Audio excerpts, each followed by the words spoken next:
El plebiscito del apruebo contra el rechazo fue hace un poco más de una semana, pero las consecuencias se siguen sintiendo y se ve como el proceso no va a terminar, porque hace tan solo unas horas prácticamente todos los partidos políticos de manera muy transversal en el antiguo Congreso en Santiago, en el centro de la capital, llegaron a un acuerdo, firmaron y confirmaron el inicio de un nuevo proceso constituyente que va a ser con cargos 100% electos, mezclado con una comisión de expertos, que ahora vamos a ver un poco quiénes son, y se está bloqueando en gran medida la idea de los escaños reservados o privilegios indígenas. Pero en medio de todo eso ha habido podríamos decir, un rebote, una consecuencia de lo que fueron las amenazas que llegaron a sectores del Congreso y también las actuaciones de lo que llaman los Patriots, los patriotas que es el grupo de Pancho Malo que ha atacado y criticado a sectores de la centro derecha y la centro izquierda, y eso los ha llevado a ponerse aún más duros apoyando una nueva constitución y que firmaron el acuerdo por lo mismo.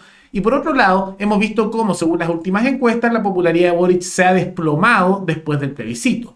Todo eso lo vemos a continuación. Pero antes, quisiera agradecer a los suscriptores Agro Motors San Carlos y Alejandro Sangüesa, que se convirtieron los suscriptores más recientes en decidir hacer un aporte mensual al canal a través de la comunidad de YouTube. Así que muchas gracias, se los agradezco mucho. Gracias a aportes como el suyo y el de otros suscriptores, que este proyecto sigue adelante y se mantiene independiente.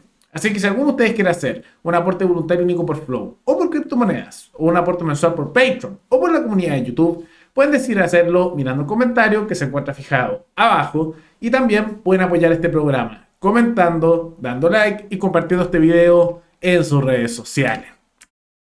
Han salido las primeras encuestas post plebiscito y los resultados son horribles para el gobierno de Gabriel Boric, aunque algunos dirían positivos para el resto del país. Porque lo que mostraron las últimas encuestas antes del plebiscito fueron resultados bastante acertados. Ahora la mayoría de las encuestas se quedaron un poco cortos en la diferencia. Prácticamente todas decían que iba a ganar el rechazo contra el apruebo, y la que más se acercó fue Cadem, tanto en la primera vuelta presidencial como en la segunda, y en el plebiscito también se acercó, solo se quedó un poco corta. Pero Cadem decía que iba a haber una diferencia de 8 puntos a favor del rechazo, la diferencia fue mucho mayor, pero de todas maneras el número no fue exacto, pero sí se marcó la tendencia. O sea, de todas maneras las encuestas igual fueron bastante acertadas.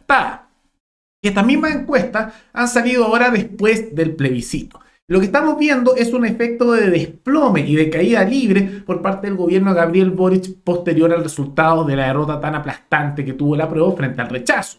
Lo que hemos visto es que se disparó la desaprobación del gobierno de Boric de un 54 al 60%. Una desaprobación altísima. 6 de cada 4 chilenos odian al gobierno de Gabriel Boric y también a él como persona. Y por otro lado, la aprobación, que estaba en un 38%, se desplomó 5 puntos a un 33% y se espera que esto siga cayendo. En gran medida esto es consecuencia del plebiscito, y para aquellos que digan que por un lado no está vinculado a lo que fue la derrota del apruebo con el gobierno de Boric, no se dan cuenta de la realidad, porque efectivamente lo vincularon, en parte por la campaña que hicieron, y posterior al resultado se nota con la aprobación y desaprobación del gobierno que claramente esto tuvo un efecto bastante fuerte.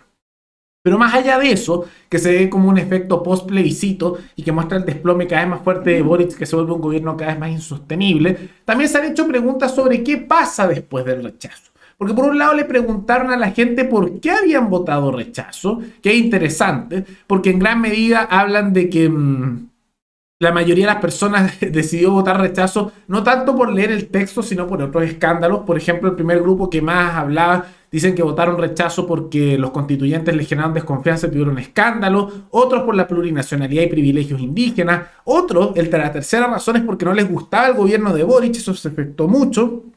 La cuarta razón es por la incertidumbre política y económica, pero ya no era la razón más importante. Y después, en niveles más bajos, eran temas como la propiedad privada, la economía, porque no es necesario cambiar la constitución, sino solo reformarla, por temas valóricos como el aborto, y por cambio del sistema político. Todos son los temas menores, pero los temas que más afectaron, al final no tienen que ver con la constitución en sí, excepto el tema de los privilegios indígenas, pero eran principalmente el tema de los escándalos constituyentes del gobierno, la desaprobación de Boric, y por otro lado el tema de los privilegios indígenas y la plurinacionalidad. Era lo principal. Si no hubieran estado esas cosas, o sea, si no hubieran tenido tanto escándalo el gobierno y los constituyentes, y no hubiera estado en la plurinacionalidad, pero todo el resto sí, probablemente ganaba el apruebo. Es interesante los resultados que muestran estas encuestas, bastante interesantes. Y se han hecho una serie también de encuestas. Por un lado, se le preguntó a las personas, esta misma encuesta académica, que fue la más acertada, si ellos quieren o no una nueva constitución. Y el 67% de las personas dijeron que estaban de acuerdo con que Chile tenga una nueva constitución. Y esto post victoria del rechazo.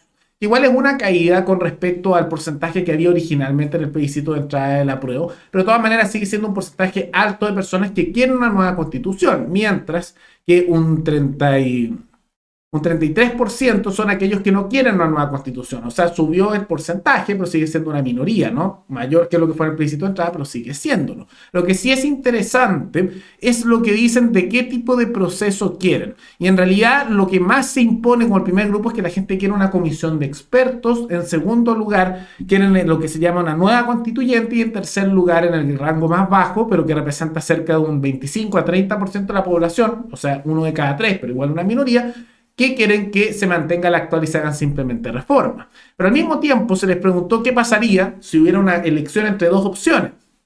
Reformar la actual constitución mucho y cambiarla mucho, o hacer una nueva constitución a través de una constituyente. Y ahí estaba mucho más peleado. 50% decía, o sea, la mitad, que querían una nueva constituyente, y un 46% decían que se hicieran reformas a la constitución en ese caso, si es que estaban solo esas dos opciones. Y ahí es mucho más peleado, ¿no? Mucho, mucho más peleado. Y es novedoso porque estas encuestas que fueron bien acertadas, no tenemos por qué dudar tampoco mucho de los resultados, porque han sido muy acertadas en las últimas elecciones que hemos visto, muestran un poco qué es lo que llevó a la gente a votar rechazo, y al final son temas políticos del momento, como también la indignación de lo que fue la centroizquierda y de los apolíticos. No hay que negar que la derecha guardó mucho silencio durante el plebiscito. Ahora se pusieron a hablar de nuevo y hablan como si ellos hubieran tenido una victoria, cuando en realidad fueron los sectores amarillos, el PDG, centroizquierda por el rechazo, los que hicieron la diferencia, y los apolíticos, pero eso ahora no lo dicen mucho, tratan de la derecha tomar un poco más de protagonismo en esto. Y por otro lado muestra que aunque hay un aumento de personas que no quieren cambiar la constitución con respecto a antes, sigue habiendo un porcentaje importante que sí lo quiere. Entonces, en caso de que se hiciera un nuevo plebiscito de entrada, que ya vamos a ver que eso se habló un momento, pero por cosas que ocurrieron se ha ido descartando, habría sido tal vez una elección un poco más peleada, pero con una ventaja todavía, según lo que se muestra, para aquellos que querían cambiar la constitución. Pero ¿qué es lo que ocurrió luego de eso? Hemos visto que el Congreso, y esto fue hace solo unas horas, llegó a un acuerdo firmado por partidos desde la UDI a lo que es el Partido Comunista, los republicanos fueron la excepción, para que se haga una nueva constitución. La verdad, como gobierno, muy esperanzados, esperanzadas, muy contentos y contentas del esfuerzo que ha significado la suma de voluntad de los distintos partidos, tanto oficialistas como de la oposición, con excepción del Partido Republicano, de encauzar democráticamente este nuevo proceso constituyente que convenimos todos y todas que se tiene que producir. Nuestro país, y esto a propósito además de los 49 años del golpe cívico-militar, requiere superar la Constitución del 80, aunque haya sido reformada, para tener una Constitución realmente hecha en democracia completa. Entonces, creemos que lo que nos corresponde es valorar tanto ese esfuerzo como los resultados que está teniendo. Eso justamente es lo que se hizo. Y que esto va a ser, y el acuerdo, lo que llegan a acuerdo es que sí o sí va a ser una nueva constituyente con 100% de los cargos electos, pero va a estar asesorado por cargos nombrados por el Congreso de expertos, que probablemente va a tener al expresidente Lagos, Bachelet, la derecha nombrará a los suyos, pero que no pueden votar, pero que van a estar ahí haciendo recomendaciones, entonces como influencia, y que se está pensando que va a tener ciertas diferencias con respecto a la estructura electoral de lo que fue la constituyente original. Por un lado, aparentemente se está bloqueando la idea de que haya escaños reservados indígenas, entonces no va a haber escaños reservados aparentemente. Por otro lado, la paridad también se va a establecer nuevamente, de obligar a que sea al menos la mitad mujeres y el resto de hombres, pero puede haber más de la mitad de mujeres en algunos casos. Eso se va a establecer, simplemente eso se acordó de manera transversal, exceptuando algunos casos menores a nivel de partido.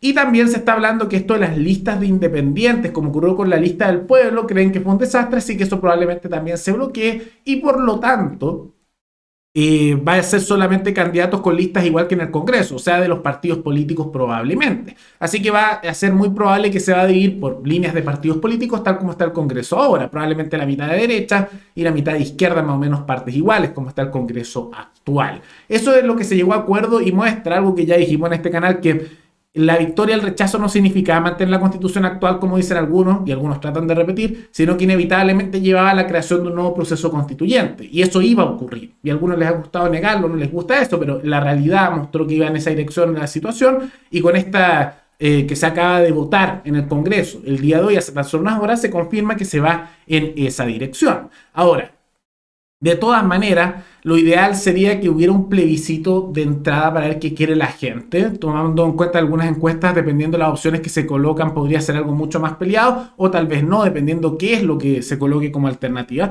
Pero las personas tienen el derecho también a cambiar de opinión, como a no cambiar y a decidir esas materias. Entonces un plebiscito de entrada no parece mala idea. Pero en realidad eso que era una posibilidad se ha ido descartando por una serie de hechos que han ocurrido que tienen que ver con la polarización. Porque originalmente se empezó a hablar de la idea de un plebiscito de entrada. Y esta es una idea que se empezó a dar vueltas por el Partido de la Gente, por el centro, por la centroizquierda por el rechazo, incluso la centroizquierda por el apruebo, de que se hiciera un plebiscito de entrada de nuevo para ver si se mantenía la constitución actual, si es que se hacía una nueva de nuevo, o sea, simplemente preguntarle a la gente. Y era una idea que comenzó a entrar. Pero empezó a haber una estructura de polarización en que por un lado empezó a haber marcha de presión por parte de los grupos estudiantiles de sectores radicales de izquierda, pero también empezamos a ver de sectores de derecha actitudes más agresivas. Por ejemplo, hubo una manifestación el 11 de septiembre de militantes del Partido Comunista y llegaron personas encapuchadas con machetes y cuchillos aparentemente a atacarlos, acusaron que eran pinochetistas. No consta necesariamente que haya sido así, pero se ve eso. Y por otro lado, e incluso el día de hoy, el círculo de personas de Pancho Malo, que es cercano al Partido Republicano y de lo que se llama el Team Patriota, fueron a acosar un poco a congresistas y a políticos que iban al Congreso para hablar de este proyecto de constitución, al mismo tiempo que hicieron alabanzas a Pinochet, a la dictadura, y empezaron a dar ese tipo de mensajes, que genera mucho anticuerpo. Y hay una razón por la cual durante el proceso constituyente que fracasó, la derecha guardó silencio, porque este tipo de cosas hay un sector que le gusta, pero hay otros sectores de la población que detestan esto, y por eso se guardaron en silencio para el resultado de lo que fue la elección. Y en gran medida reconocen los mismos políticos que en parte por ese tipo de cosas les generó anticuerpos. Y por otro lado vemos al mismo tiempo con esta como sensación de sectores de la derecha con el pinochetismo que se ha atrevido a decirlo más. Y está el caso, por ejemplo, incluso de José Antonio Kast, del Partido Republicano, que fue su candidato presidencial y se nota que los controla un poco más bien por la sombra, de acuerdo a lo que reveló Navellana hace tan solo unos días. Salió a hacer alabanza a lo que fue el golpe de Estado de 1973, que dio paso después a la dictadura de Pinochet. Entonces, tomando en cuenta todos esos factores, muchos congresistas de la centroizquierda, de la centroderecha, e incluso de la izquierda, que estaban empezando a abrirse a la idea de postergar la idea del cambio de constitución, de no hacerlo ahora, pensarlo más adelante, y de hacer incluso un plebiscito de entrada. Con este tipo de cosas, como que los empezaron a sentirse presionados y en vez de tirarse para atrás, ocurrió lo contrario. Se molestaron y dijeron: no vamos a ceder, no vamos a dejar que nos intimiden los republicanos, ni los pinochetistas, ni tampoco los sectores más radicales de los octubristas. Así que vamos a hacer un nuevo proceso constituyente, pero sin las reglas de la constituyente para favorecer a los octubristas. No los vamos a dejar hacer eso. Y por otro lado, también vamos a avanzar con el proceso para no darle la razón a los sectores como Pancho Malo, el Team Patriota y todos esos sectores radicales de la derecha, más bien de sectores más de los republicanos y el pinochetismo. Entonces al final salió mal la jugada de estos sectores, que incluso haciendo esto, como que lo hacen para presionar pensando que va a servir para algo, pero tuvo el efecto literalmente contrario. En los últimos días había empezado a entrar la idea y se estaban abriendo esos sectores a no cambiar inmediatamente la constitución o incluso hablar de reformas nada más o un plebiscito de entrada, y después que ocurrieron estas materias, tomaron la posición literalmente contraria, se abandonaron esas ideas y ahora se está avanzando y se aprobó la idea de un nuevo proceso constituyente. Ahora sigo pensando que lo correcto sería preguntar a la población qué es lo que quiere, y probablemente en una elección estaría más peleado, pero yo igual creo que ahí ganaría la idea de una nueva constitución, pero probablemente con comisión de expertos.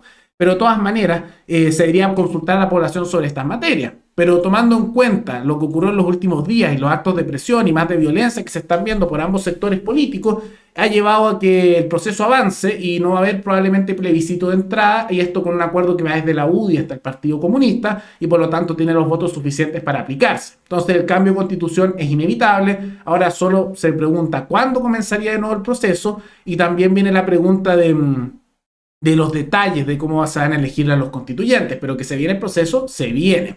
Y ahora lo que se está discutiendo no es si va a ocurrir o no el proceso, eso ya lo aprobaron en el Congreso, sino que cuándo lo van a empezar a discutir. Muchos dicen este año no, el próximo, o en 2 años más, otros quieren al tiro en 5 meses más, pero esa es la discusión. Pero que se viene un nuevo proceso constituyente, se viene. Pero ¿qué les parece esta situación? ¿Y qué les parece un poco estas jugadas que les jugaron en contra de sectores tanto de la izquierda más radical como también de la derecha más dura, que en un intento de presionar a los políticos terminaron generando lo contrario de lo que ellos querían? Todo eso coméntenlo abajo.